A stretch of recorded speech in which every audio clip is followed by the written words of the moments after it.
PRC 5 introduction to business. ये जो आपके पास कोर्स है इंट्रोडक्शन टू बिजनेस, इसका स्कोप क्या है? इसका स्कोप क्या है का मतलब ये है कि जो आपका ये कोर्स है आपको जिंदगी में कहां कहां हेल्प करेगा, सीए में कहां कहां हेल्प करेगा, उस पर हम बात करेंगे। लेकिन क्या सिर्फ इंट्रोडक्शन टू बिजनेस के स्कोप के बारे में बात करेंगे? नहीं सर, ये जो वर्ड है ना बिजनेस, इसके स्कोप के बारे में तो भी बात करें। तो सबसे पहले लेट्स टॉक अबाउट बिजनेस। मैं बिजनेस की डेफिनेशन नहीं बता रहा हूं, बिजनेस की डेफिनेशन बहुत देर बाद आएगी। अभी आपके माइंड में बिजनेस से रिलेटेड जो भी कॉन्सेप्ट है ना वही रखें। बिजनेस की स्कोप की बात करो ना तो हम लोगों को लगता है कि बिजनेस का स्कोप काफी लिमिटेड है। काफी लिमिटेड का मतलब क्या है कि जो लोग बिजनेस कर रहे होते हैं या ज्यादा से ज्यादा जो लोग बिजनेस में जॉब कर रहे होते हैं वही बिजनेस के स्कोप में आ जाते हैं। ये बहुत लिमिटेड स्कोप है, जबकि बिजनेस का जो स्कोप है ना वो इनफाइनाइट है, वो अनलिमिटेड है। कैसे? कि देखो, तुम में से बहुत सारे स्टूडेंट्स ऐसे होंगे जिन्होंने ना कोई जॉब की होगी ना ही उन्होंने कोई बिजनेस किया होगा, ठीक है, लेकिन फिर भी वो बिजनेस के साथ कनेक्टेड हो। भाई जितने भी यहाँ पे लड़के मौजूद हैं, सही है, जब घर में बिरयानी बनती है तो रायते के लिए दही कौन लेने जाता है? आप लोग ही लेने जाते हो। तो ये जो दही लेने जाने के लिए आप जिस बिजनेस के पास जा रहे हो, आप उसको पैसे देते हो, वो आपको प्रोडक्ट देता है।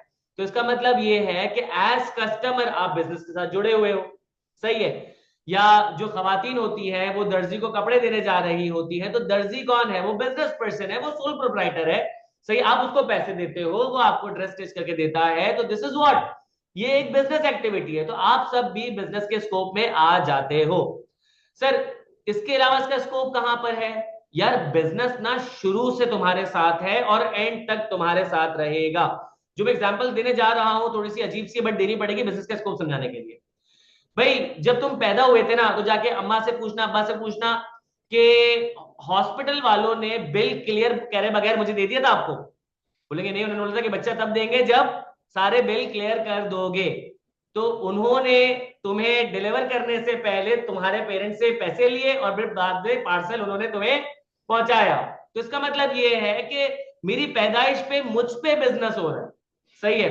और जब दुनिया से बंदा चले जाता है तो उसकी कब्र ढूंढी जाती है, तो बताते हैं कि 1 लाख रुपए की कब्र है। तो 1 लाख रुपए की कब्र लेते हैं, फिर वो जो कब्र खोदता है और सर स्लिपें वगैरह लगाता है, बोलता है साहब 1,000 रुपए दे दो। तो 1,01,000 रुपए में तुम दुनिया से चले गए। तो उसका मतलब है कि वहां पे भी बिजनेस हो रहा है, सर्विस दी ना आपको। ठीक है। फिर इसके अलावा अगर लेट सपोज मैं आपसे रोजमर्रा की जिंदगी की बात करूं, हम अक्सर क्लेम करते हैं कि हमारी जो पर्सनल लाइफ है और हमारी जो प्रोफेशनल लाइफ है वो अलग अलग है। क्या ऐसा है? The answer is no. कैसे? आपके घर में जो भी अर्न करता होगा, आपके एल्डर सिबलिंग्स में से, आपके पेरेंट्स में से कोई भी अर्न करता होगा, अब वो चाहे खुद का बिजनेस कर रहा हो या किसी बिजनेस में जॉब कर रहा हो। सही है। समटाइम्स ऐसा होता होगा कि आपकी उनसे मुलाकात नहीं होती हो पाती होगी कुछ दिनों तक। क्यों? क्योंकि वो अपने प्रोफेशनल काम में बिजी हैं। आप उनको अक्सर कहते होगे कि यार तुम तो अपने कामों में इतने बिजी हो कि हमारे लिए टाइम ही नहीं है शर्जीना। सही है। कि यहाँ पे जो है वो आपको पर्सनल जो लाइफ है उसके लिए टाइम ही नहीं है। तो इसका मतलब ये हुआ कि आपकी प्रोफेशनल लाइफ से आपकी पर्सनल लाइफ इंपैक्ट हो रही है।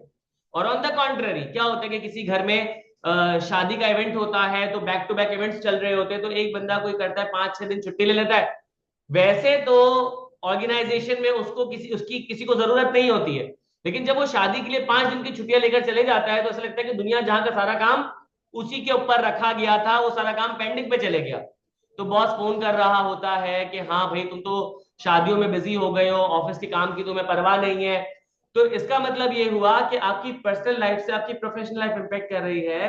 यहाँ पे कोई डिफरेंस नहीं, दोनों आपस में सबमर्ज्ड है। तो ये आपको बिजनेस का स्कोप समझ आया कि बिजनेस शुरू से है एंड तक रहेगा, हमारी पर्सनल लाइफ के अंदर भी है, प्रोफेशनल लाइफ के भी अंदर है।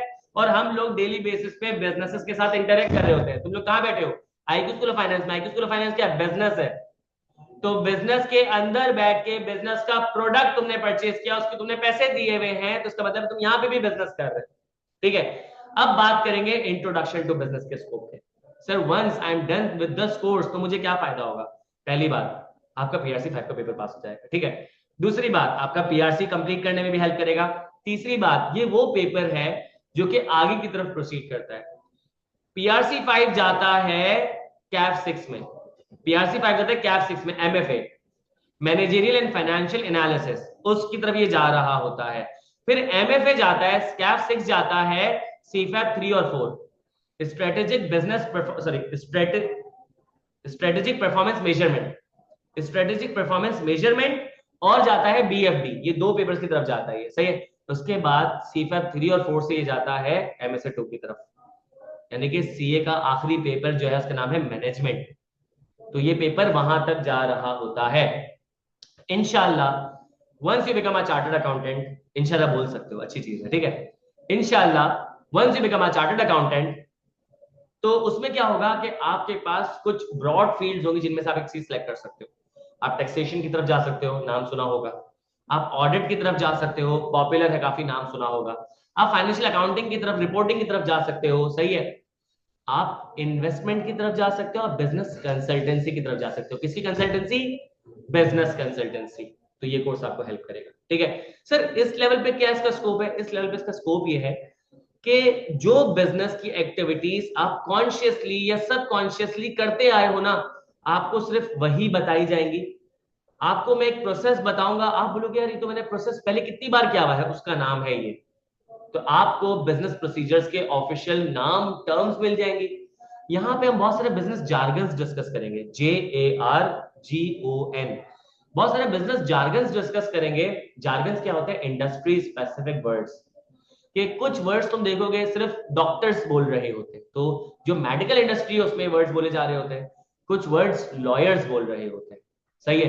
तो वो क्या होती है, आपके पास लीगल इंडस्ट्री होती है, उसमें बोले जा रहे होते हैं।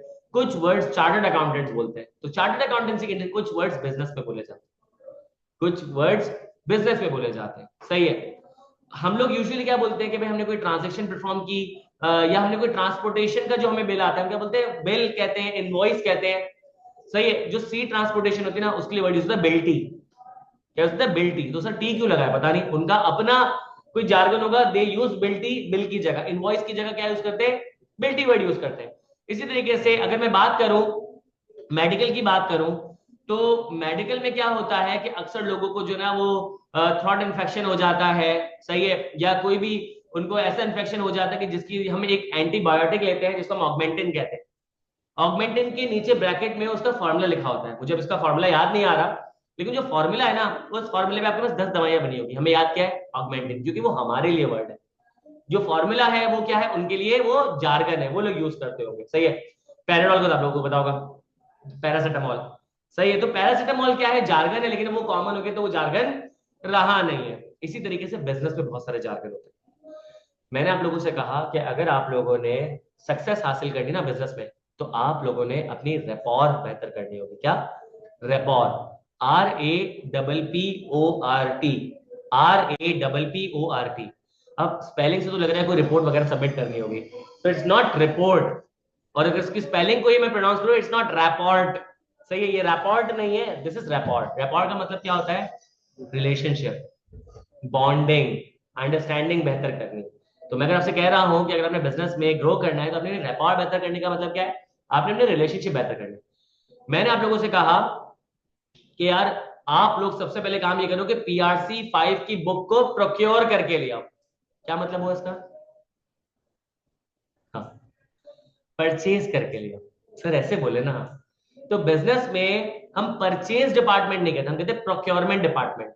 वहां पे वो परचेजिंग नहीं करते, प्रोक्योरिंग कर रहे होते हैं। प्रोक्योरमेंट, प्रोक्योर, प्रोक्योरिंग, ये सब क्या होते हैं? साइमल्टेनियसली यूज हो रहे होते हैं, सही है। तो यहाँ पे हम बिजनेस की जार्गन सीखेंगे ताकि हम इसको बिजनेस की लाइफ के अंदर इंप्लीमेंट कर सके। इसका एक और स्कोप है।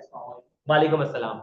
आप लोगों ने बिजनेस के अंदर आप लोगों ने बिजनेस के अंदर बहुत सारी एक्टिविटीज देखी है। बिजनेस के अंदर मार्केटिंग हो रही होती है, एडवर्टाइजमेंट हो रही होती है, प्रमोशंस हो रही होती है, कैंपेन्स चल रही होती है, सेल्स हो रही होती है, सही है, वर्ड ऑफ माउथ क्रिएट हो रहा होता है, सही है, डिफरेंट एक्टिविटीज वगैरह परफॉर्म हो रही होती है। तो इन तमाम एक्टिविटीज को जोड़ के मैं इसको कह सकता हूं मार्केटिंग फंक्शन। मार्केटिंग का काम है ना सारा, सेल्स, प्रमोशन, कैंपेन्स, एडवर्टाइजमेंट, सही है। ये सारी चीजें किसमें आ जाती है? ये आ जाती है मार्केटिंग फंक्शन के अंदर आ जाती है। मार्केटिंग वर्ड तो आपको समझ आ गया है, मैंने दूसरा वर्ड यूज किया फंक्शन। एक और बात करता हूं, बिजनेस के अंदर ये भी तो होता है, लोग क्या करते हैं? ऑडिटिंग कर रहे होते हैं, टैक्सेशन का काम परफॉर्म कर रहे होते हैं, फाइनेंशियल अकाउंटिंग कर रहे होते हैं, फाइनेंशियल रिपोर्टिंग कर रहे होते हैं, कॉस्ट अकाउंटिंग करते हैं, मैनेजरियल अकाउंटिंग करते हैं। ये जो जितना भी काम है फाइनेंस से रिलेटेड, पैसे की लेन देन से रिलेटेड, इसमें आ जाएगा फाइनेंस के फंक्शन में। मैंने क्या कहा? ये फाइनेंस के फंक्शन में। तुम्हें बात पता है ना? ये ऑर्गेनाइजेशन के अंदर, बिजनेस के अंदर लोगों को हायर किया जाता है, उनको ट्रेन किया जाता है, डेवलप किया जाता है, उनके जो ऑफिशियल डेज होते हैं उनको इंश्योर किया जा रहा था कि वो आ रहे हैं, छुट्टी तो नहीं कर रहे, वो उनकी टाइमिंग्स को इंश्योर किया जाता है, वो जल्दी तो नहीं चले जाते, लेट तो नहीं आ रहे होते, उनके कंडक्ट को, बिहेवियर को, सारी चीजों को देखा जा रहा होता है। ये कौन करता है? Human resource department. तो human resource function, marketing function, human resource function और एचआर फंक्शन। इसके अलावा और भी फंक्शंस होते हैं, प्रोडक्शन, ट्रांसपोर्टेशन, ये सब तुम लोगों ने कहीं ना कहीं थोड़ा बहुत सुना वगैरह होगा। मैं क्या यूज कर रहा हूं? फंक्शन। एक बिजनेस फंक्शन दूसरे बिजनेस फंक्शन से अलग होता है, सही है, लेकिन जो बिजनेस फंक्शन होता है उसके अंदर की तमाम एक्टिविटीज एक दूसरे को कॉम्प्लीमेंट कर रही होती है। देखो, हायरिंग जो है ना, वो फाइनेंस को डायरेक्टली नहीं सपोर्ट कर रही होगी, हायरिंग जो है वो अकाउंटिंग को डायरेक्टली सपोर्ट नहीं कर रही होगी, लेकिन अकाउंटिंग ऑडिट को सपोर्ट कर रहा होगा, अकाउंटिंग टैक्स को सपोर्ट कर रहा होगा। इसी तरीके से हायरिंग प्रमोशन को सपोर्ट करेगा, प्रमोशन लोगों के जो है रेम्यूनरेशन को, उनकी सैलरी वगैरह को सपोर्ट करेंगे, मार्केटिंग सेल्स को सपोर्ट करेगी, सेल्स मार्केटिंग को सपोर्ट करेगी। तो बिजनेस फंक्शन के अंदर जितने भी टास्क होते हैं ना, वो सिमिलर नेचर के होते हैं, वो एक दूसरे को कॉम्प्लीमेंट कर रहे होते हैं, लेकिन बिजनेस में मल्टीपल किस्म के फंक्शंस होते हैं। तो यहाँ पे तुम लोग बिजनेस फंक्शंस के बारे में पढ़ो। स्कोप समझ आ रहा है? अभी तो ये मैंने पहली बार बोलना शुरू किया है। आपके स्कोर्स को मैं बना दूंगा रिडेंडेंट। रिडेंडेंट का मतलब क्या होता है? रिडेंडेंट का मतलब होता है जो चीज रिपीटेटिव नेचर की होती है। तुम लोगों को मैं इंशाल्लाह इतनी बार चीजें रिपीट कराऊंगा कि तुम लोगों के माइंड में बैठ जाएगी। सही हो गया? आगे बढ़ते हैं। अब सर हमें बिजनेस के स्कोप के बारे में पता चल गया, इंट्रोडक्शन टू बिजनेस के स्कोप के बारे में पता चल गया। अब टेबल ऑफ कंटेंट देख लें, टेबल ऑफ कंटेंट देख लेते हैं। तो आपके पास ये कुछ टेबल ऑफ कंटेंट नजर आ रहा है। कितने चैप्टर है? 10। अब इसकी जरा एनालिसिस करते हैं, इसकी इवैल्यूएशन करते हैं। 10 चैप्टर्स है। चैप्टर नंबर 1, 2 और 3। चैप्टर नंबर 1, 2, 3 कंबाइंड, मैं इसका नाम रखा है मैंने ग्रिड ए। मेरे जो ग्रिड ए में मैं पढ़ाऊंगा चैप्टर नंबर 1, 2 और 3। जब ग्रिड ए कंप्लीट हो जाएगा ना, तो ग्रिड ए का नाम मैंने रखा है व्हाट इज बिजनेस। आपको बिजनेस के बारे में पता चल जाए। मतलब सर बिजनेस समझने के लिए 3 चैप्टर पढ़ने पड़ेंगे? यस, आपको बिजनेस के, तो ग्रेड ए का नाम है व्हाट इज बिजनेस।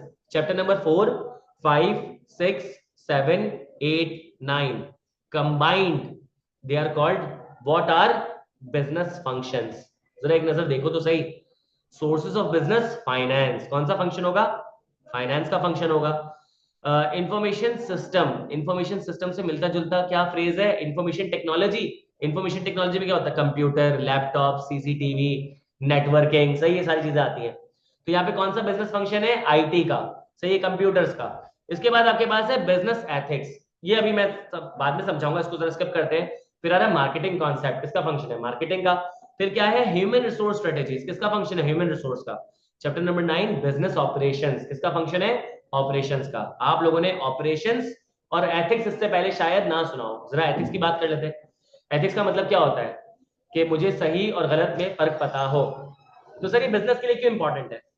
देखो, अगर बिजनेस कोई इलीगल एक्टिविटी करती है ना, तो उसके लीगल कॉन्सिक्वेंसेज होंगे। बिजनेस अगर कोई इलीगल एक्टिविटी करती है तो उसके लीगल कॉन्सिक्वेंसेज होंगे। एक बिजनेस जो है, एक बिजनेस जो है वो इलीगल एक्टिविटी करता है और वो पकड़ा जाता है, तो कानून क्या करेगी? उसको अकॉर्डिंग टू द लॉ सजा दे देगी। यहाँ पे मैं एक डिस्क्लेमर दे दूं। अब आप लोग ये सोच रहे हो कि पाकिस्तान में तो लोगों को सजा मिलती नहीं है, तो यहाँ पे हम आइडियल सिचुएशन में बिजनेस पढ़ रहे हैं। रियलिटी में पढ़ेंगे तो ये तो कुछ पढ़ा ही नहीं जाएगा, कुछ समझ ही नहीं आएगा, क्योंकि ऐसा कुछ भी हमारे मुल्क में नहीं होता है। हम इस सेंस में पढ़ेंगे कि अगर अल्लाह ताला ने हम लोगों को ताकत दे दी तो हम ये सारी चीजों को फॉलो करवा लेंगे। तो इसका मतलब ये है कि आइडियली एक बिजनेस अगर इलीगल एक्टिविटी परफॉर्म करता है और वो नजर में आ जाता है तो उसको कानून सजा देगा, और वो सजा लिखी हुई है। एक बंदा अगर अनएथिकल हरकत करे, उसकी सजा क्या लिखी हुई है? अनएथिकल हरकत की सजा कहीं नहीं लिखी हुई है। भाई अगर लेट सपोज एक बड़ा बेटा छोटे बेटे को चमाड़ मार देता है, सही है, तो अब्बा क्या कर सकते हैं? उसको कमरे में बंद कर सकते हैं। अब्बा क्या कर सकते हैं? उसको लगा सकते हैं। अब्बा क्या कर सकते हैं? उससे बातचीत खत्म कर सकते हैं। अब्बा उसका खाना बंद कर सकते हैं। अब्बा जो है उसको बोर्डिंग स्कूल में डलवा सकते हैं, ईशान नंद किशोर अवस्थी, सही है। तो यहां पे सजा एक तो नहीं है, सजा एक तो नहीं है, अब माफ कर दे। तो एथिकल इश्यूज जो होते हैं ना, उनके कॉन्सिक्वेंसेस पता नहीं है। कॉन्सिक्वेंस ना हो, या कॉन्सिक्वेंस इतना बड़ा हो कि यू फेल्ट लाइक कि मेरी हरकत इतनी बड़ी नहीं थी जबकि मुझे सजा उससे ज्यादा मिल रही है। तो बिजनेस के साथ ऐसा नहीं हो सकता। देखो लीगल डिपार्टमेंट ना लीगैलिटीज को फॉलो कर ले, लेकिन आपके पास एथिकल डिपार्टमेंट होना चाहिए कि देखो अगर तुम अनएथिकल हरकत करते हो ना, तो अगर अगर पकड़े गए तो शायद तुम्हें सजा बिल्कुल भी ना मिले, या एक सजा क्या होगी, बिजनेस ही बंद हो जाएगा। यू फेल्ट लाइक यार मैंने हल्की सी अनएथिकल हरकत की और मेरा बिजनेस बंद हो गया था। Answer is yes. I have seen people कि जिन्होंने एक अपने बचपने में कुछ ऐसे ट्वीट्स डाल दिए या ऐसे सोशल मीडिया पे बातें कर दी, अब जाके 10 साल के बाद उनकी ट्वीट्स जब मंजरे आम पर आई ना, तो लोगों ने उनको कैंसिल कर दिया, क्योंकि जो उन्होंने हरकत की थी वो अनएथिकल हरकत थी। सही, उन्होंने कभी सोचा भी नहीं था कि जब मैं इतना सक्सेसफुल हो जाऊंगा, जब मैं 10 साल के बाद अपने करियर में इतना आगे बढ़ जाऊंगा, तो लोग मुझे कैंसिल कर देंगे। ये ऐसा हॉलीवुड वगैरह में अक्सर होता है। सही है, उनका पूरा पूरा करियर ओवरनाइट खत्म हो जाता है, वो लिटरली गायब हो जाते हैं, लोग उनका नाम भूल जाते हैं। तो ये एथिकल इश्यूज के कॉन्सिक्वेंसेस मैं आपको बता रहा हूं। तो बिजनेस एथिकल डिपार्टमेंट नहीं रखेगा क्या, कुछ भी करो अनएथिकल हरकत नहीं होनी चाहिए। तो ये बिजनेस फंक्शन हुआ ना एक। फिर इसके बाद लिखा है बिजनेस ऑपरेशंस, चैप्टर नंबर 9। ये जो ऑपरेशंस वर्ड है ना, इसके दो मीनिंग होते हैं कि बिजनेस के अंदर आप क्या करते हो, आप लुक आफ्टर करते हो, आप देखभाल करते हो, आप उसको क्या करते हो, खुद से चीजों को नहीं कर रहे होते, आप सिर्फ लुक आफ्टर करते हो कि बिजनेस के अंदर ट्रांसफॉर्मेशन प्रोसेस और बिजनेस के अंदर ट्रांसपोर्टेशन प्रोसेस वो हो जाए बिल्कुल सही तरीके से। तो ऑपरेशन डिपार्टमेंट का काम क्या है कि जो भी प्रोडक्शन हो रही है और जो भी डिस्ट्रीब्यूशन हो रही है उसको क्या करना है, सिर्फ लुक आफ्टर करना है कि उसकी कॉस्ट कम से कम लग रही हो, टाइम सेव हो रहा हो, और उसकी जो एक्यूरेसी है, जो एंड रिजल्ट है, वो इंप्रूव हो रहा हो ऑपरेशन। तो ये भी बिजनेस फंक्शन है। 6 के 6 बिजनेस फंक्शन सुन के समझ आ रहे हैं कम से कम, ठीक है। Last grade, grade C, industries of Pakistan. ये जो वर्ड है ना इंडस्ट्री, इसका मतलब होता है group of similar nature companies. वो कंपनीज जो कि सिमिलर नेचर की होती है, सिमिलर प्रोडक्ट में डील कर रही होती है, वो क्या कहलाती हैं, इंडस्ट्री। सही है। अब यहाँ पे एक कंपनी जो है वो क्या करती है, दवाइयां मैन्युफैक्चर करती है, एक कंपनी दवाइयां सेल करती है, एक कंपनी दवाइयों की रिसर्च एंड डेवलपमेंट करती है, एक कंपनी दवाइयों की अवेयरनेस दे रही होती है। जितनी भी ऐसी कंपनीज है जो दवाइयां बना रही हैं, सेल कर रही हैं, अवेयरनेस दे रही है, रिसर्च एंड डेवलपमेंट कर रही है, सबको जोड़ो, फार्मास्यूटिकल इंडस्ट्री। सही है। एक कंपनी जो है वो क्या करती है, वो धागा बनाती है, एक कंपनी जो है वो कपड़ा बनाती है, एक कंपनी जो है कपड़े से ड्रेस बना लेती है। सही है। इन तमाम कंपनीज को जोड़ो तो क्या बन जाएगी, टेक्सटाइल इंडस्ट्री। Textile industry. इसी तरीके से एक कंपनी है जो कि इलेक्ट्रिसिटी बनाती है, एक कंपनी इलेक्ट्रिसिटी को डिस्ट्रीब्यूट करती है। ऐसी जितनी भी कंपनीज हैं वो क्या कहलाएगी, पावर सेक्टर, पावर इंडस्ट्री।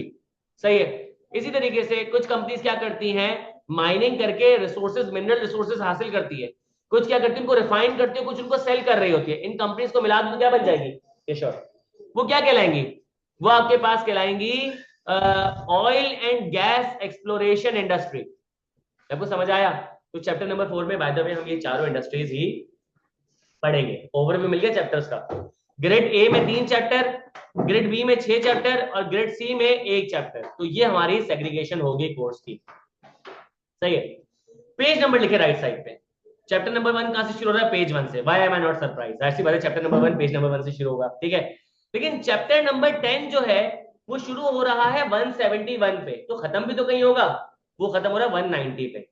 तो इसका मतलब ये है कि सर हमारे पास 190 पेजेस है, नहीं, आपके पास 190 पेजेस नहीं है। ऑन एवरेज हर चैप्टर में आपके पास 5 पेजेस नहीं है, होके भी नहीं है। सर उन 5 पेजेस में क्या है, एक पेज खाली है, एक पेज खाली है, एक पेज पे आपके पास 2-3 एक छोटे से पैराग्राफ की समरी लिखी हुई है। तो सर वो तो होना ना होना एक ही बात है।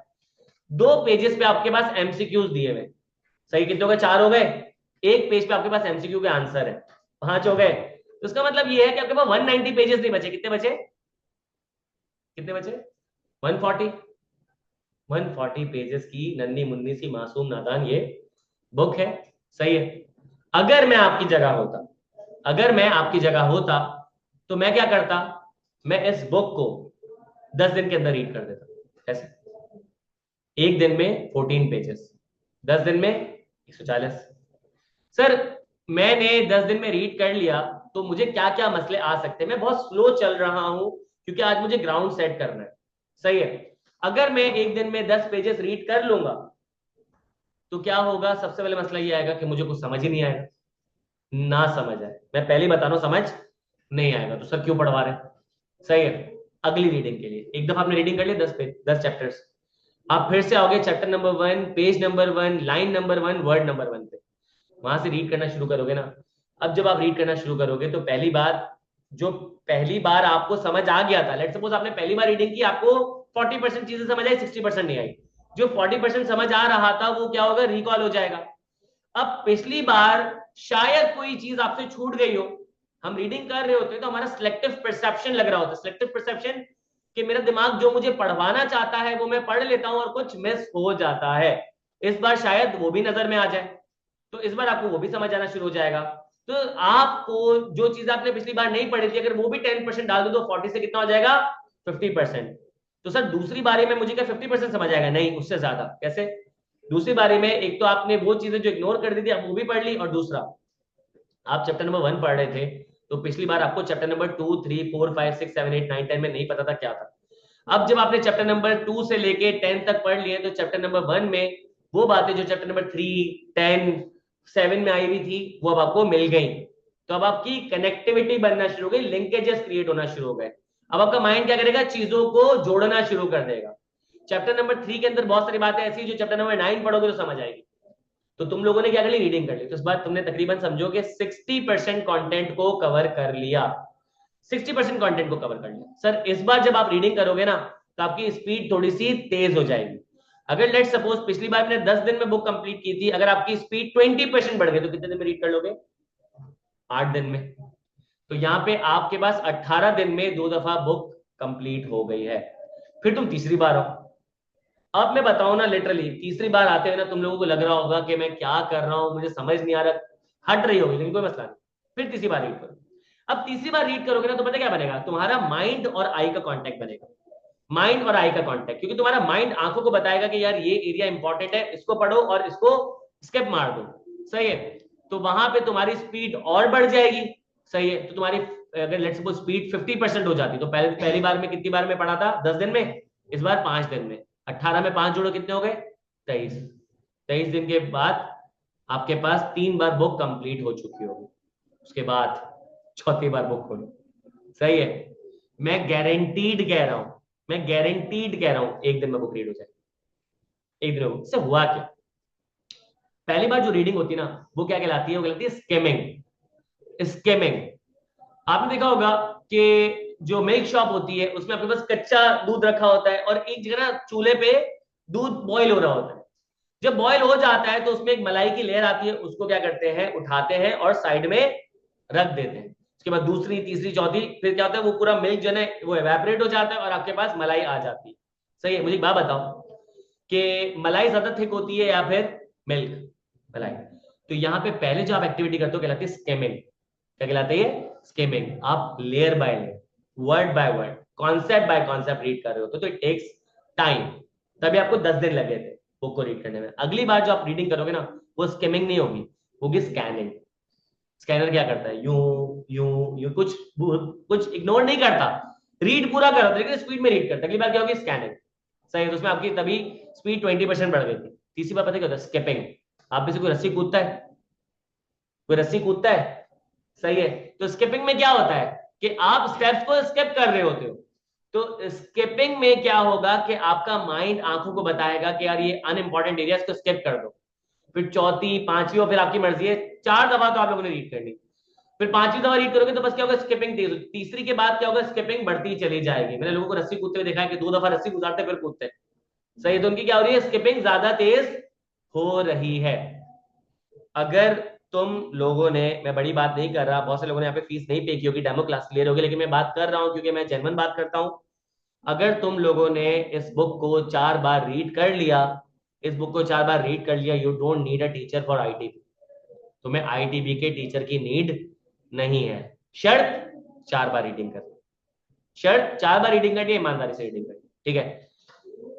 पहली बार रीडिंग किया था मुझे 40 to 50% समझ आया था, दूसरी बार रीड किया तो 50 से 60% समझ आया था, तीसरी बार रीड किया तो 60 से 70%, जो अगली बार रीड किया तो 70 से 80%। अब देखो मैथ चलाते हैं, आपको अगर लेट सपोज 80% कंटेंट समझ आ गया, पेपर में पासिंग मार्क्स कितने होते हैं 50, अगर आपको 80% समझ आए, ये आपकी थी प्रिपरेशन, फिर आपकी परफॉर्मेंस भी तो होती है।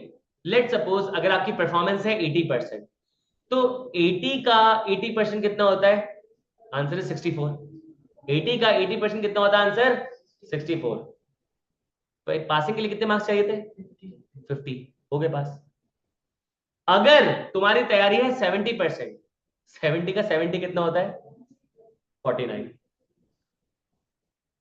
एक मार्क्स जिससे वापस से पेपर देना पड़ेगा। सर यहां पे मैंने 4 दफा बुक रीड कर ली, इसके बाद मैं क्या करूं? अगर तुम ये सवाल पूछ रहे हो, वैसे तुम पूछ नहीं रहे, मैं फिर भी बताऊंगा इसके बाद मैं क्या करूं। फिर आईकैप के होते हैं एडिशनल प्रैक्टिस क्वेश्चंस।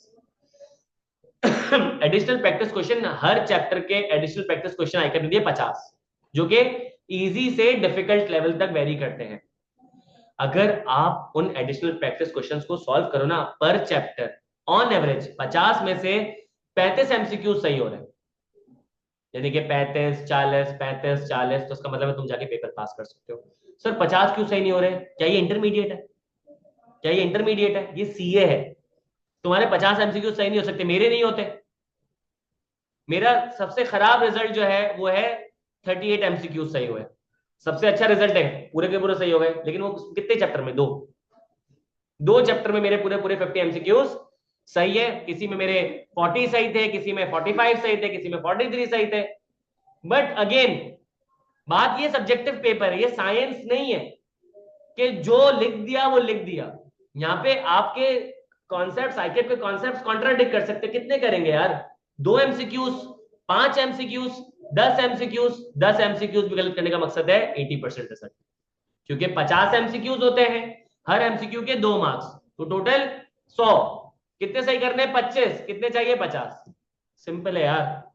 अब इस क्लास में ना, वैसे कह सकते हो लेकिन डांटूंगा तो सही ना, इस क्लास में अगर किसने मुझे आगे बोला ना सर सारे एमसीक्यू सही नहीं हो रहे, कुछ एमसीक्यू समझ नहीं आ रहे, हमारा माइंड फिक्सेटेड है उन चीजों पे जो कि हमें नहीं आ रही। अरे भाई वो तो देख जो तुझे आ रहा है, 40 एमसीक्यू सही किए 10 पे रो रहा है।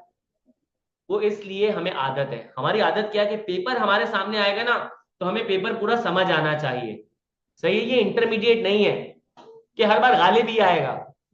सही है, और ये इंटरमीडिएट नहीं है कि अगर गालिब नहीं आया तो मैं क्या करूंगा, मीर तक ही मीर पे गालिब लिख दूंगा। सही है, ये इंटरमीडिएट नहीं है, आपको ये कंफर्ट नहीं मिलेगी पेपर, ये तो पीआरसी है।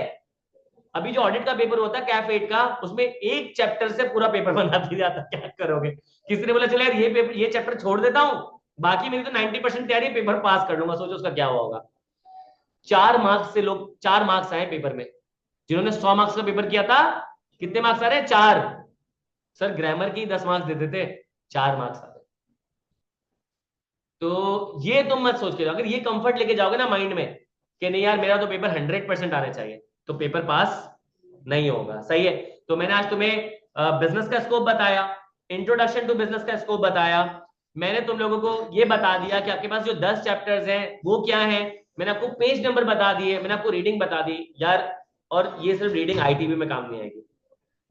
मैंने जब अपना इंटरमीडिएट किया था ना, तो एक टीचर थे सीए में, उन्होंने बस एक बात कर दी, वो बात लग गई। कभी एक मोमेंट होता है ना किसी की बात लग जाती है, वो लग गई। उसने कहा कि यार रीडिंग करो। मैंने जो है रीडिंग से अपना जो मॉड्यूल ए का पेपर था फंक्शनल इंग्लिश, वो पास किया। सही है, मॉड्यूल बी में इकोनॉमिक्स हुआ करता था। ये जो भी इकोनॉमिक्स है ना, ये भी इकोनॉमिक्स बहुत ही हल्का इकोनॉमिक्स है, ये बहुत रिड्यूस्ड, बहुत इजी इकोनॉमिक्स है। सही है, हम लोग जो इकोनॉमिक्स पढ़ते थे बहुत मुश्किल होता था, इकोनॉमिक्स रीडिंग से पास किया। बिजनेस लॉ जिसका रिजल्ट पूरे पाकिस्तान में 8 से 12% हुआ करता था, वो मैंने फर्स्ट टाइम में पास किया, क्योंकि वो रीडिंग का पेपर था, रीडिंग करके। जबकि मेरी रीडिंग पहले डेवलप नहीं थी इंटरमीडिएट के बाद तक, उसके बाद से डेवलप की मैंने। अपना जो ना बीसीबीएस का एक पेपर हुआ करता था, बहुत मुश्किल पेपर था, वो पास किया। अपना मैंने आईटी का पेपर पास किया, सर रीडिंग वाले पेपर फर्स्ट अटेम्प्ट में पास किए। तो रीडिंग ना तुम्हें सिर्फ इसमें हेल्प नहीं करेगी, तुम्हारे पास इकोनॉमिक्स नहीं है उसमें हेल्प करेगी, तुम्हारे पास इंग्लिश का पेपर नहीं है उसमें हेल्प करेगी, आगे कैफ में हेल्प करेगी। तो अब से ना इस एबिलिटी को बढ़ा लो। अगर लेट सपोज तुम्हें लगता है कि यार तुमने कोर्स बुक रीड कर ली, उसके बाद तुम्हें कुछ ऐसी चीजें रीड करने का दिल करता है जो तुम्हारा टॉपिक ऑफ इंटरेस्ट हो, तो आई वुड हाईली रिकमेंड कि स्टार्ट रीडिंग दोस थिंग्स। कि अगर किसी को नॉवल पढ़ने का शौक है, किसी को रिलीजियस बुक्स पढ़ने का शौक है, किसी को जो है वो पॉलिटिक्स के बारे में पढ़ने का शौक है, हिस्ट्री, कल्चर, ज्योग्राफी वगैरह के, स्पेस एक्सप्लोरेशन के बारे में पढ़ने का शौक है, कॉन्स्पिरेसी थ्योरीज पढ़ने के बारे में शौक है, जो भी पढ़ने का शौक है ना, स्टार्ट रीडिंग, तो आपको फायदा होगा। ठीक है, तो ये मैंने आपको सारी बातें बता दी, यहां तक किसी को कोई मसला? चैप्टर नंबर 1, 2, 3 के बारे में मैंने बताया। चैप्टर नंबर 1 का नाम क्या है? Nature of business. ये जो वर्ड है ना नेचर, नेचर का मतलब पता क्या होता है? Everything, simple. नेचर का मतलब क्या होता है? एवरीथिंग। देखो मैं एक इंडिविजुअल हूं, मेरा एक नेचर होगा, मेरे नेचर में क्या चीज आ जाती है? मेरी पर्सनैलिटी, मेरा एटीट्यूड, मेरा बिहेवियर, मेरे एक्शंस, मेरे रिएक्शंस, मेरा थॉट प्रोसेस, मेरे पर्पसेस, मेरा एम क्या है लाइफ के अंदर, ठीक है, मेरे रिलेशंस, मेरी नॉलेज, मेरी स्किल्स, सही है, सारी चीजें आ जाती हैं। यूनिवर्स का भी तो नेचर है, यूनिवर्स का भी एक नेचर है। तो अगर यूनिवर्स के नेचर में चलेंगे तो आपको बहुत सारी चीजें ऐसी दिखेंगी जो कि फिजिकली आपको हर जगह दिखती हैं। तो यूनिवर्स का नेचर है, तो ऑर्गेनाइजेशन का नेचर नहीं होगा, बिजनेस का नेचर नहीं होगा, होगा सर। तो बिजनेस का पर्पस, बिजनेस के रिलेशंस, बिजनेस के अंदर जो प्रोडक्शन हो रही होती है, सही है, उस प्रोडक्शन में क्या क्या चीजें यूज हो रही होती है, उसके एलिमेंट्स, उसके फैक्टर्स, सही है, ये सारी किस में आ जाएगा? नेचर ऑफ बिजनेस में आ जाएगा। फिर लिखा हुआ है ओनरशिप ऑफ बिजनेस। ये जो वर्ड है ना ओनरशिप, ओनरशिप का मतलब क्या होता है? किसी भी चीज को ओन करना। सर सिंपल सी बात है? नहीं, सिंपल सी बात नहीं है। यहाँ पे हमारा मकसद होता है कि ओनरशिप का मतलब ये है कि किसी चीज को मैं ओन कर रहा हूं तो इसके सारे बेनिफिट्स मेरे। सही है, अच्छी बात है। What about responsibility? नहीं, वो मेरी नहीं है। नहीं भाई, आप किसी चीज को ओन कर रहे हो तो बेनिफिट्स भी आपके, उसकी अकाउंटेबिलिटीज, उसकी रिस्पॉन्सिबिलिटीज भी आपकी। ये पाकिस्तानियों में जो मेल पेरेंट होता है उसके साथ ये बड़ा मसला है कि एक बच्चा जब फर्स्ट आता है बोलता है देखा बेटा किसका बेहतरीन जबरदस्त मेरा बेटा है, और जब फेल हो जाता है देखा तुम्हारी तरबियत है, सीधा उस पर ब्लेम कर दिया। ठीक है, तो ये क्या है? हम ओनरशिप में सिर्फ बेनिफिट्स एंजॉय करना चाहते हैं, रिस्पॉन्सिबिलिटीज लेना नहीं चाहते हैं। तो यहाँ पे बिजनेस को भी तो ओन किया जाता है जनरली स्पीकिंग। क्या कहा मैंने? Generally speaking. एक और डिस्क्लेमर दे रहा हूं, मैं आपको डिस्क्लेमर देता रहूंगा ताकि आपको याद रहे। हम बिजनेस में ना चीजों को जेनेरिक वे में पढ़ेंगे, हम उनको ब्रॉड वे में पढ़ेंगे, हम स्पेसिफिक वे में नहीं पढ़ सकते। क्यों? क्योंकि बिजनेस सब्जेक्टिव चीज है। लेट सपोज दुनिया में जो हम जब बिजनेस पढ़ रहे होते हैं वैसे ही बिजनेस करा जा रहा हो, लेकिन किसी मुल्क के, किसी शहर के, किसी हिस्से में बिजनेस की प्रैक्टिसेस थोड़ी सी डिफरेंट हो, तो क्या जाके तुम उनको मना करोगे? नहीं। या फिर तुम बोलोगे कि ये भी हमें पढ़ा है, तो सर कैसे पढ़ाएंगे, हमें तो पता ही नहीं है, दुनिया इतनी बड़ी है, किस कोने में क्या चल रहा है हमें नहीं पता। तो यहाँ पे जनरली स्पीकिंग 3 किस्म की बिजनेस ओनरशिप होती है ना, सोल प्रोप्राइटरशिप और पार्टनरशिप और कंपनी। सोल प्रोप्राइटरशिप, पार्टनरशिप और कंपनी। अगर तुम एज सोल प्रोप्राइटरशिप बिजनेस को ओन और ऑपरेट कर रहे हो तो तुम्हारे पास क्या क्या रिस्पॉन्सिबिलिटीज और क्या क्या बेनिफिट्स है। अगर तुम एज पार्टनर कर रहे हो तो क्या रिस्पॉन्सिबिलिटीज है, क्या बेनिफिट्स, और अगर एज कंपनी कर रहे हो तो क्या रिस्पॉन्सिबिलिटीज और क्या बेनिफिट्स है, इस चैप्टर में पढ़ेंगे। सही है, जरूरी थोड़ी है बिजनेस प्राइवेटली ओन हो रहा हो, गवर्नमेंट भी तो ओन करती है ऑर्गेनाइजेशन। तो जो गवर्नमेंट ओन कर रही है तो क्या कहलाएगी? Governmental organisation. और गवर्नमेंट ओन नहीं करेगी तो नॉन गवर्नमेंट ऑर्गेनाइजेशन। तो इसमें एनजीओ वगैरह भी आ जाते हैं, आंसर इज यस। तो एनजीओ का पर्पस तो प्रॉफिट नहीं होता, यू डोंट नो, ये हम इस चैप्टर में पढ़ेंगे। ऑर्गेनाइजेशन ऑफ बिजनेस, जो वर्ड है ना ऑर्गेनाइजेशन, इसका लिटरल मीनिंग क्या है? To organise, to arrange, to set up, सही है, to to make things in a sequence. ठीक है, इसका मतलब यही होता है ना, तो यहाँ पे यही मतलब ऑर्गेनाइजेशन ऑफ बिजनेस। देखो एक बिजनेस है वो बहुत मैसी है, सही है, मैं अर्जेंटीना की मैसी की बात नहीं कर रहा वरना रोनाल्डो और मैसी का फटा शुरू हो जाएगा। वो बहुत मैसी है, बहुत स्कैटर्ड है, सही है, कि जो आ रहा है वो खलीफा बन रहा है, अपनी तरफ से डिसीजन मेकिंग कर रहा है, चीजें कर रहा है। तो ऐसा बिजनेस नहीं सर्वाइव कर पाता, वो बिजनेस जो एग्जिस्ट नहीं करता है। तो ऑर्गेनाइजेशन ऑफ बिजनेस में हम लोगों को बिजनेस के स्ट्रक्चर को ऑर्गेनाइज करना पड़ेगा, स्ट्रक्चर को ऑर्गेनाइज, हमें एक स्केलेटन बनाना पड़ेगा। स्केलेटन से क्या होगा? आपको तरतीब मिल जाएगी कि हायरार्की क्या है, वर्टिकल हायरार्की क्या है, हॉरिजॉन्टल चीजों की सेटिंग किस तरीके से हुई हुई है, कम्युनिकेशन किस तरीके से होगी, टास्क किस तरीके से फ्लो करेंगे, सही, किसकी क्या रिस्पॉन्सिबिलिटीज है, ये हम ऑर्गेनाइजेशन ऑफ बिजनेस में पढ़ेंगे। Make sense? समझ आ गया? किसी को कोई मसला है यहाँ पे? आगे बढ़ जाते हैं। क्या टाइम क्या हो रहा है हमारे पास? 2:40। बस 20 मिनट की क्लास, क्योंकि मैं आज बहुत पका चुका हूं, मैं ज्यादा टाइम नहीं लूंगा आप लोगों का। फाइनली डेफिनेशन ऑफ बिजनेस, अल्हम्दुलिल्लाह फाइनली बिजनेस की डेफिनेशन तो आ गई। इससे पहले हम क्या कर रहे थे, हम इससे पहले एक समा बांध रहे थे, इससे पहले एक सिचुएशन क्रिएट कर रहा था कि आपको पता चल जाए कि हम लोग पढ़ने क्या जा रहे हैं, अपनी माइंड में क्लैरिटी होगी। मैं आपको एक डिस्क्लेमर दे दूं, आज हम बैठे हैं, आज हम बहुत एंथुसियास्टिक हो, यस 4 दफा बुक रीड करेंगे, बेहतरीन, चीर फाड़ देंगे।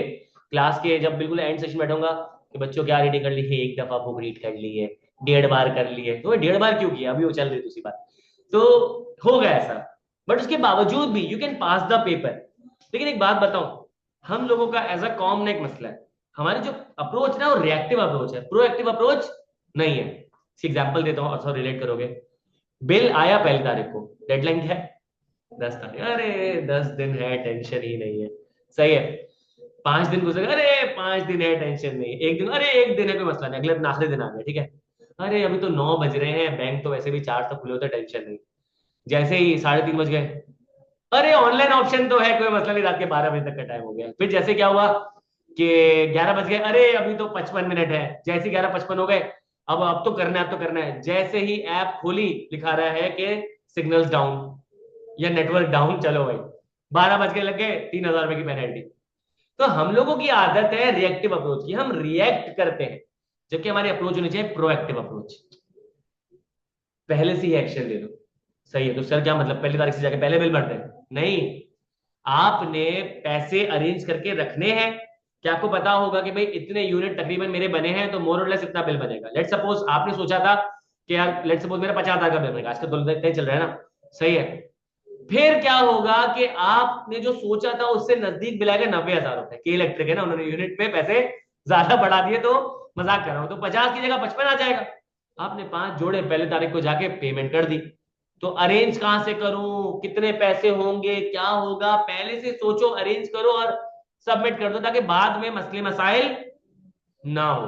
Proactive approach. तो अगर तुम लोग 1 दफा बुक रीड करके जाते हो तो तुक्के में पास कर लो कि this paper is way too easy, CA का इजीएस्ट पेपर है, इजीएस्ट पेपर, सही है, टीचर क्लेम कर रहा है, बट स्टिल बच्चे फेल हो जाते हैं जस्ट बिकॉज कि उसको इंपॉर्टेंस नहीं दे रहे होते।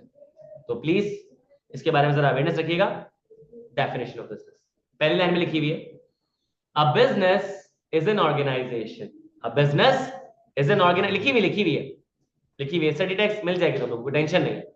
अ business is an organisation that strives for profit by providing goods and services desired by its customers। डेफिनेशन पढ़ी, समझ आई? नहीं समझ आई, सही है, क्योंकि जब हम डेफिनेशन पढ़ते तो डेफिनेशन सर से निकल जाती है। तो सर कैसे डेफिनेशन को पढ़े और समझे, कैसे डेफिनेशन को समझने का सबसे बेहतरीन तरीका पता है क्या है? उसके जितने भी मुश्किल वर्ड्स है ना, उनके मीनिंग्स निकालो और उन मीनिंग्स को आपस में जोड़ने की कोशिश करो, इंटीग्रेट करो, तो आपको एक कंबाइंड मीनिंग मिल जाएगा, जो कि डेफिनेशन का मीनिंग होगा। समझते हैं? पहला मुश्किल वर्ड क्या रहा है? बिजनेस। सर इसकी जो डेफिनेशन पढ़ रहे हैं उसको छोड़ दे। दूसरा क्या रहा है? ऑर्गेनाइजेशन। दूसरा वर्ड क्या रहा है? ऑर्गेनाइजेशन। अब ऑर्गेनाइजेशन की अब आप डेफिनेशन लिख लो, ऑर्गेनाइजेशन की डेफिनेशन यहां लिखिए, ऑर्गेनाइजेशन की डेफिनेशन लिखो, ऑर्गेनाइजेशन की डेफिनेशन, हेडिंग लगाओ ऑर्गेनाइजेशन और फिर लिखो इसके इसके आगे लिखो, देखा? अ group of people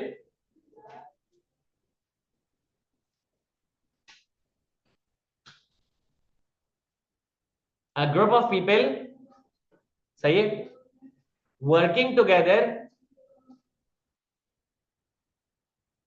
a group of people working together to achieve something, a group of people working together to achieve something। सही हो गया? अब यहाँ पे ऑर्गेनाइजेशन की डेफिनेशन में मैंने बताया कि ग्रुप ऑफ पीपल मिलके काम करते हैं कुछ अचीव करने के लिए।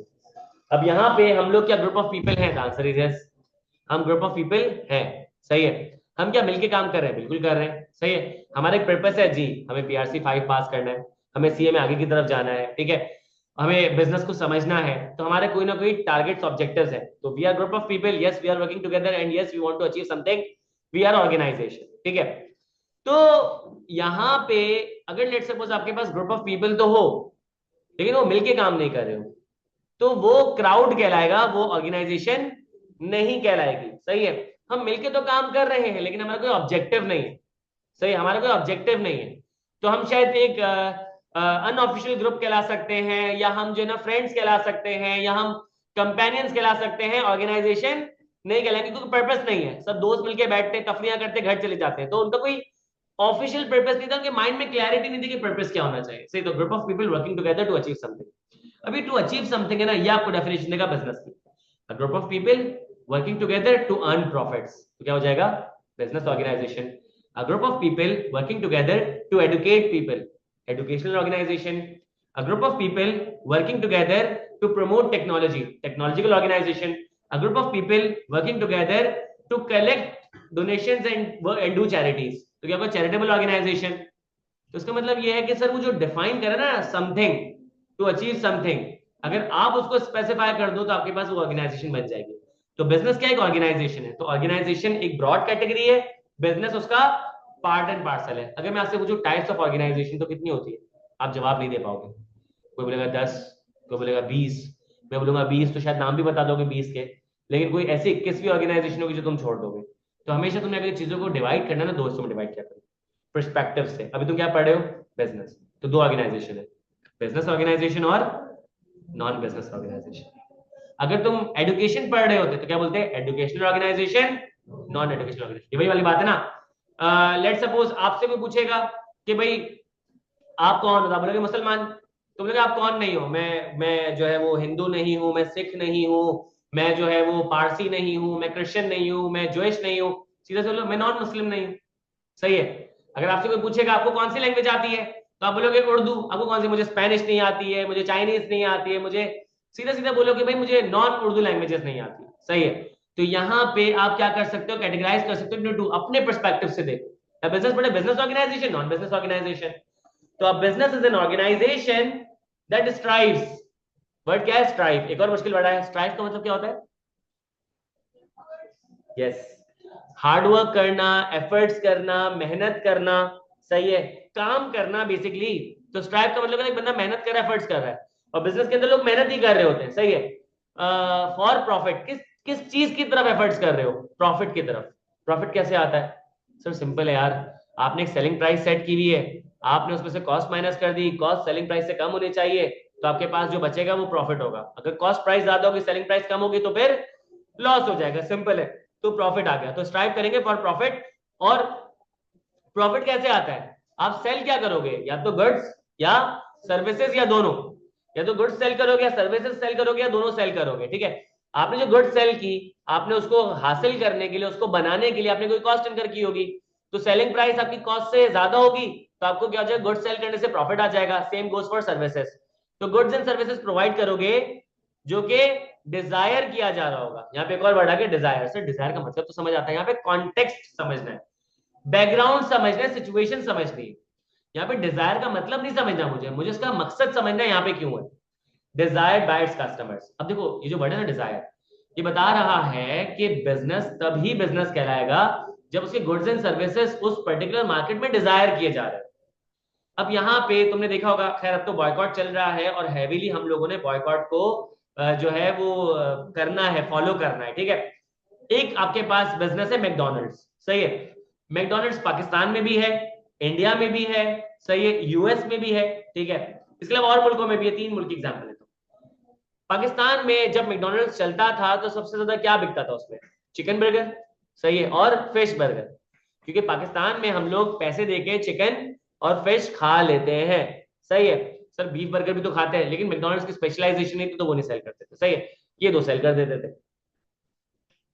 इंडिया में क्या चिकन बर्गर ज्यादा चल रहा है, फिश बर्गर ज्यादा चलता है, नहीं, वहां वेजिटेबल बर्गर ज्यादा चलता है। सही है, वो आलू टिक्की बर्गर खाते हैं, सही है, या वो पनीर वाला बर्गर खाते हैं। सही है, पनीर वाला बर्गर खाते हैं, उनका नाम है आलू टिक्की बर्गर। सही है। अच्छा, हम जब आलू टिक्की करते हैं, माफ करो, उसमें सिर्फ आलू ही होता है, उसमें उनके पास जो ना वो मटर भी होते हैं, पानी आ रहा है मुंह में, ठीक है, मटर भी होते हैं, और बहुत सारी वेजिटेबल्स वगैरह होती है। सही है, सच में पानी आ रहा है। अगर आप यूएस चले जाओ, इंशाल्लाह। अगर आप यूएस चले जाओ तो वहां का जो मैकडोनल्ड्स होगा ना, वहां पे सबसे ज्यादा क्या बिकेगा? चिकन बर्गर नहीं, आलू टिक्की बर्गर नहीं, हैमबर्गर। हैमबर्गर किसका गोश्त होता है? हाँ, हाँ, सही है। उसका नाम नहीं लेना चाहिए, लेकिन उस गोश्त को हम बोलते हैं पोक। सही है। तो पोक बेस्ड बर्गर होता है। सही है। मैकडोनल्ड्स ने डिसाइड किया कि हम पाकिस्तान में जो है हैमबर्गर बेचेंगे। सही है। और उन्होंने क्या किया कि हैवी डिस्काउंट्स के साथ, लेट सपोज 50 रुपए का, 50 रुपए का हैमबर्गर बेच रहे हैं। और उन्होंने क्लेम किया कि वो जो बर्गर होगा वो हम क्या करेंगे जी। जी जी, एक मिनट जी।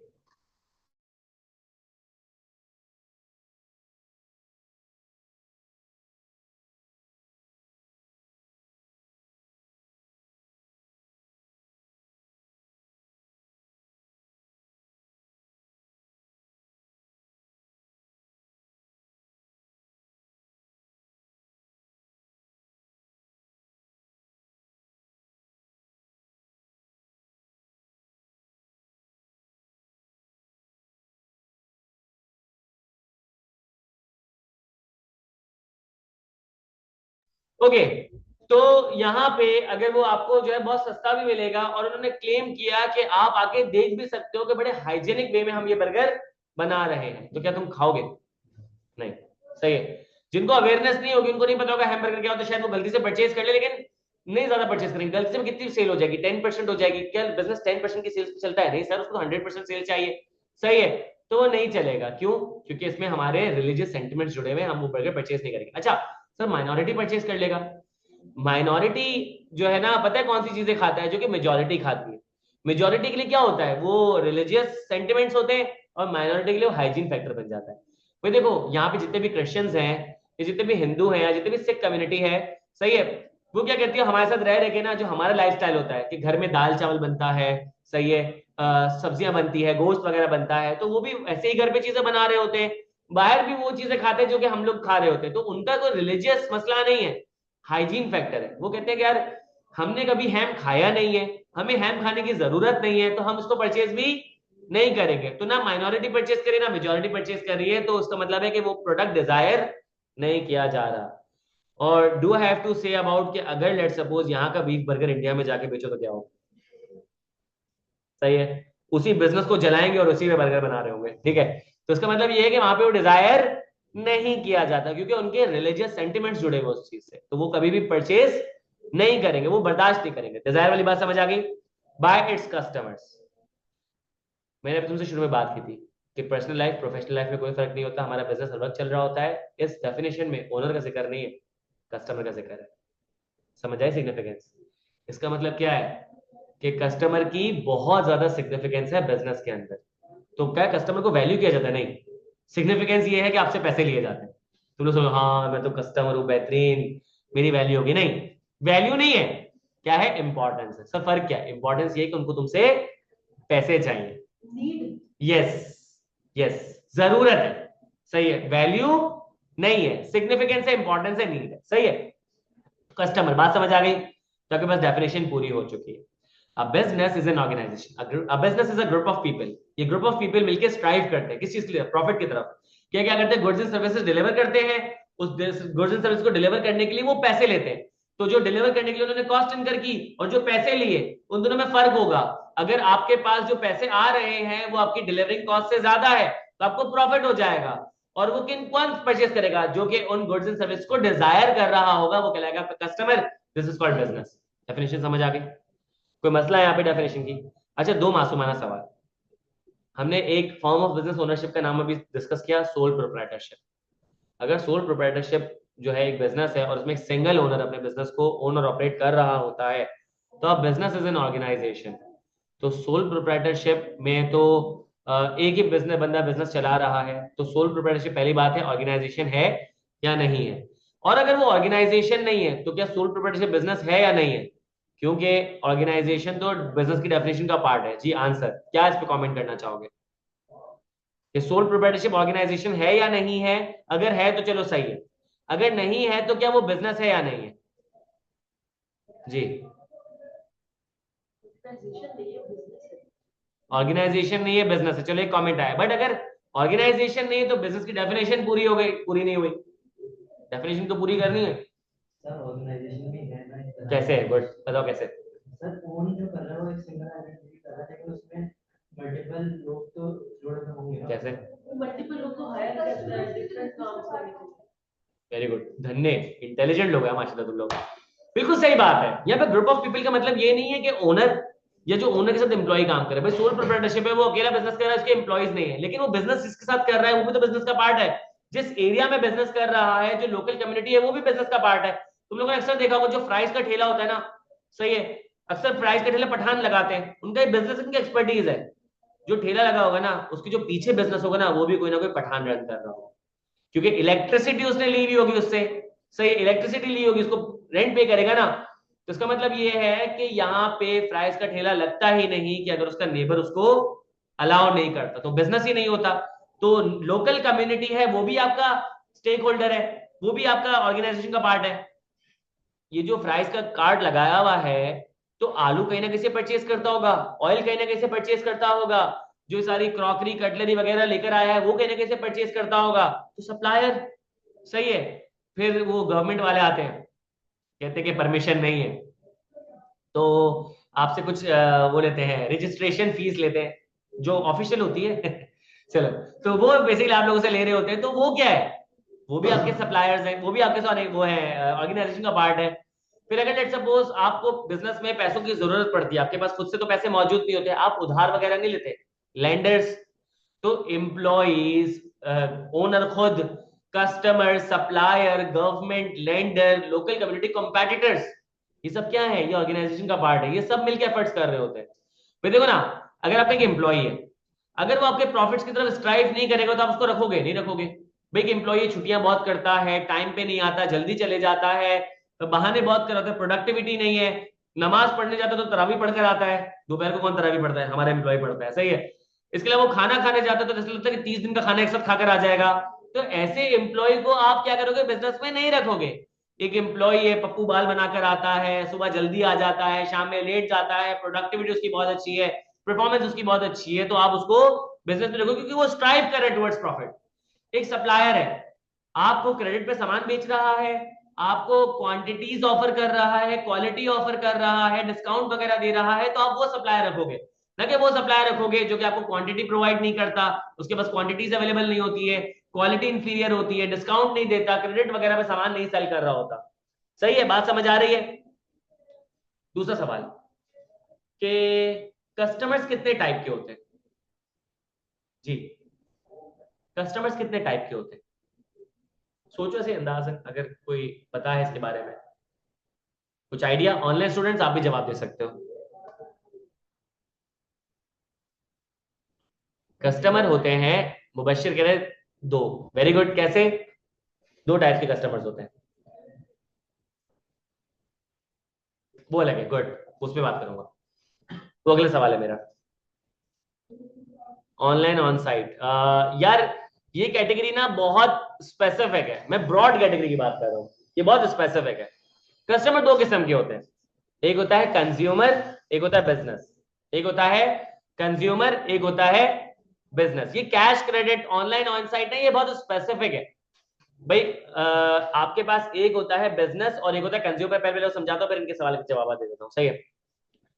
जो आपके पास बिजनेस है, एज कस्टमर, वो क्या करेगा, आपसे गुड्स एंड सर्विसेज परचेज करेगा और उसको अपने बिजनेस यूज में ले जाएगा। बिजनेस यूज क्या हो सकता है, आपसे गुड्स एंड सर्विसेज परचेज किए और उसने अपनी दुकान पे रख दिया और उसको प्रॉफिट लगा के सेल कर दिया, ये कहलाएगा ट्रेडिंग बिजनेस।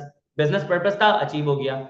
एक ने आपसे गुड्स एंड सर्विसेज परचेज किए, अपने पास लेके गया फैक्ट्री में, उसको रिप्रोड्यूस किया और आगे सेल कर दिया, तो ये क्या हो जाएगा, बिजनेस। यहाँ पे दोनों एग्जांपल में कस्टमर जो था वो बिजनेस था, क्योंकि वो बिजनेस यूज में लेके गया, सही है। आपसे गुड्स एंड सर्विसेज परचेज की, अपने पास लेकर आया और अपने पास लेकर आके अपनी सर्विसेज में इस्तेमाल कर ली, अपनी सर्विसेज में इस्तेमाल कर ली, तो ये क्या हो जाएगा, आपके पास बिजनेस यूज हो जाएगा। ट्रेडिंग बिजनेस होता है, मैन्युफैक्चरिंग बिजनेस होता है और सर्विस बिजनेस होता है, सही है। कि बन परचेज किए डॉन कंपनी से, बन परचेज किए और उसके बाद जाके बेकरी में रख दिए, तो बेकरी में क्या होगा कि उसको एज इट इज सेल कर दिया जाएगा। This is trading business. बन परचेज किए और उसके बाद क्या किया आपने, उससे बनाया बर्गर और किसी को भेज दिया अंडे वाला बर्गर। सही है, तो यह क्या हो गया, ये गया मैन्युफैक्चरिंग बिजनेस। फिर तीसरा कि आपने लेट सपोज जो है वो शेविंग क्रीम परचेज की, आप उसको अपनी शॉप पे लेकर आए और लोगों की दाढ़ी वगैरह बनाने के लिए उसको यूज कर लिया। प्रोडक्ट आपने परचेज किया था लेकिन उससे आप सर्विस प्रोवाइड कर रहे हो, इसका मतलब तीनों परचेजेस क्या थे, बिजनेस यूज के लिए थे। तो जो परचेज कर रहा है, जो कस्टमर है, वो कहलाएगा बिजनेस, सिंपल। दूसरा है कंज्यूमर, दूसरा है कंज्यूमर। वो गुड्स एंड सर्विसेज परचेज करेगा अपने यूज के लिए नहीं, नॉन बिजनेस यूज के लिए। तभी मैंने बिजनेस और नॉन बिजनेस कहा। देखो अपने लिए क्यों नहीं, एक बंदे ने एक शॉप से 1 किलो चावल परचेज किए, चावल परचेज किए और उसने घर पे जाके दे दिए और उसने बोला कि यार आज तो मैं दोस्तों में जा रहा हूं, इसकी बिरयानी बना के तुम लोग खा लेना। तो यहाँ पे जो कस्टमर है वो कौन है, कंज्यूमर। पर्सनल यूज के लिए नहीं लिए उसने, उसने क्या किए कि नॉन बिजनेस यूज के लिए किसी को भी दे दिया, XYZ को चावल लाके दे दिया और उन्होंने घर वाले ने बनाया बिरयानी और खा ली। सही है। एक बंदा जो है उसने चावल परचेज किए, चावल परचेज किए, घर आया और उसने बोला आज मैं खुद अपने हाथ की बिरयानी बना के खाऊंगा, उसने बिरयानी बनाया और खा ली, तो वो कंज्यूमर हो गया। तो पहले उसमें अपने घर वालों को खिला दी, उसमें खुद खा ली। उसने चॉकलेट परचेज की, बड़ा वाला बार होता है ना, सही है, किसी को जाके गिफ्ट कर दी। सही है। अब यहां पे जाके किसी को गिफ्ट की, तो इसका मतलब ये है कि उसने अपने यूज के लिए तो चीज नहीं परचेज की थी, तो वो क्या कहलाएगा, कंज्यूमर। एक बंदे ने क्या किया कि एक दुकान से बहुत सारी चीजें परचेज की और परचेज करने के बाद जाके उसको गटर में बहा दिया। सही है। तो वो बिजनेस तो नहीं होगा, आप उसको पागल कह सकते हो, लेकिन वो बिजनेस नहीं होगा, वो कंज्यूमर की कैटेगरी में आ जाएगा। एक बंदे ने कुछ चीजें परचेज की और जाके कहीं पे डोनेट कर दी, जाके कहीं पे डोनेट कर दी, क्या कहलाएगा, कंज्यूमर। तो कंज्यूमर में ये नहीं कहोगे वो अपने पर्सनल यूज में लेके जाएगा, क्या बोलोगे, वो नॉन बिजनेस यूज में लेके जाएगा। कंज्यूमर और कस्टमर का फर्क समझ आ, कंज्यूमर और बिजनेस का फर्क समझ आ गया। तो यहाँ पे कॉन्सेप्ट आता है, अपने पास तो लिख लो कि बिजनेस, बिजनेस लिखो, business sells and serves, business sells and serves, business sells and serves to customers, to consumers, to consumers. Business sells and serves to consumers is called B2C। B numeric में 2C, B2C। सही है, फिर जाहिर सी बात है B2C, B2 numeric में 2C। बता रहा हूं ना, बिजनेस सेल और सर्व कर रहा है कंज्यूमर को, this is called what, B2C। business sells and serves to businesses is called B2B। बताता हूं मैं, लिखो सबसे पहले B2C and B2B। business sells and serves to consumer is called B2C। business sells and serves to businesses is called B2B। लिख लिया। आप अभी 11/11 की सेल्स आना शुरू होगी ना, तो आप गए दराज.pk पे, सही है, आप दराज.pk गए, एक चीज आपको मिल रही थी वहां पे 10,000 रुपए की, अभी 11/11 की सेल हो गई है, अब आपको मिल रही है 4,000 रुपए की। आपने वो चीज परचेज की, जैसे ही वो परचेज करके आपके पास आ गई, आप उसको यूज करना शुरू कर दोगे या आप उसको किसी को गिफ्ट कर दोगे। यानी कि आपको जो खरीदने का जो पर्पस था वो था क्या, वो था नॉन बिजनेस पर्पस था। तो आप क्या कहला रहे हो, आप कहला रहे हो कंज्यूमर, और जो बेच रहा है वो डेफिनेटली बिजनेस है।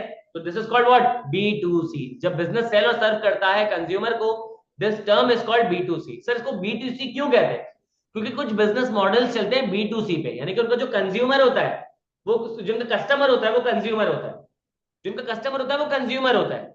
सही है। कुछ बिजनेसेस होते हैं वो चलते ही ऐसे हैं कि जो उनका कस्टमर होता है वो बिजनेस होता है।